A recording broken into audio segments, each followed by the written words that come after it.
The Ranveer Show Clips, India's smartest podcast highlights channel. Subscribe and hit that bell icon. Can you explain capitalism and socialism really easily for the listener? In very basic terms. Capitalism is very simple. You use capital to produce more goods, employ more people. The whole society focuses on wealth. Innovation is rewarded disproportionately to one inventor and one manufacturer, one businessman, one industrialist if they do good stuff. And therefore, the overall wealth of society increases, right? But socialism, unfortunately, which has failed everywhere in the world, and India is still not adopted to this, is that where you say that everything is governed by the state, it's shared equally. So if a patent is made in India, you don't get the benefit of it. It is assumed to be a public good, right? And it's a complex topic, but the thing is, 99% of Indians have no clue what is capitalism or socialism. For example, a lot of people think MRP is a good idea. Har product pe MRP hota hai.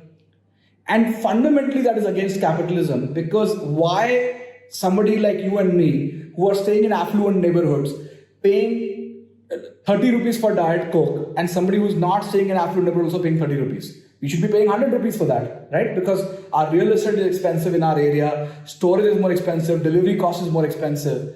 But MRP removes this, and it's a very socialistic approach saying that sabko ek hi price. And this fundamental concept is not understood by Indians. If you tell people, is MRP good for you? Everybody will say, yeah, it's great. But and this is why we have no clue about capitalism. And it is going to take a complete overhaul of our education system or our government's thinking to really improve that, because the government somehow operates also with a socialist mindset, because the country has been this, and therefore there are lots of subsidies and all of that stuff which does not create wealth. And now the problem is most of our taxes are coming from capitalism, right? The 30-40 million people who are doing their jobs are paying taxes. A lot of businesses who are in capitalistic market are paying taxes. But the thing is that we have still the mindset that PSU mein job lag jaye, government mein lag jaye, kaam ho jaye. That's the mindset we are operating at, right? You've heard about stories about how 100 jobs created like 1 crore applications, like that kind of mindset that we are operating with. And the country is fundamentally status seeking more than wealth seeking.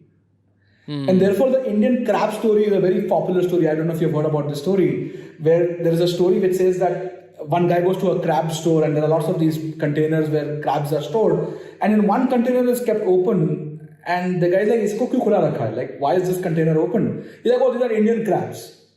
He's like, what do you mean by that? He's like, don't worry, as soon as one guy starts to climb up, 3 guys will pull him down.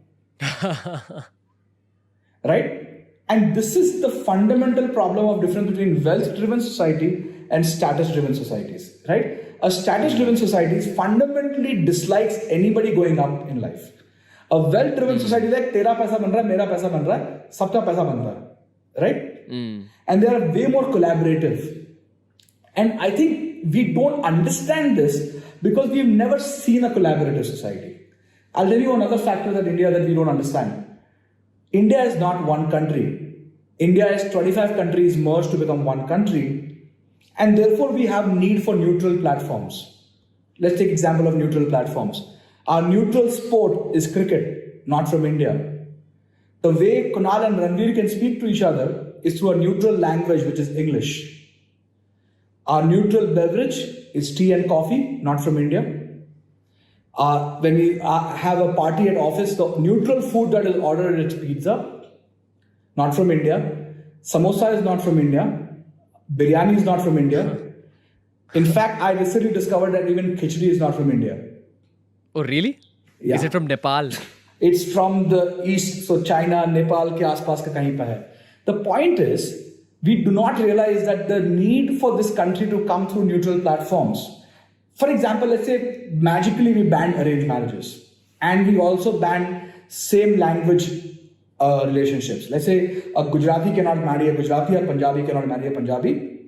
Fundamentally, all the kids which are born after that will be English. Naturally, because the neutral platform that connects a Gujarati to somebody Bengali is English, right?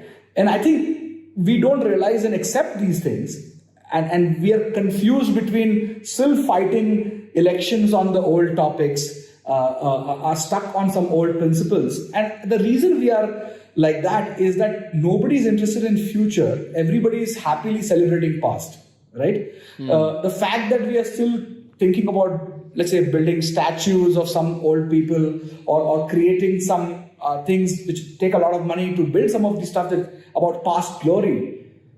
I think every time I have seen nations super obsessed about their past are usually delusioned about their future. Yep. 100%.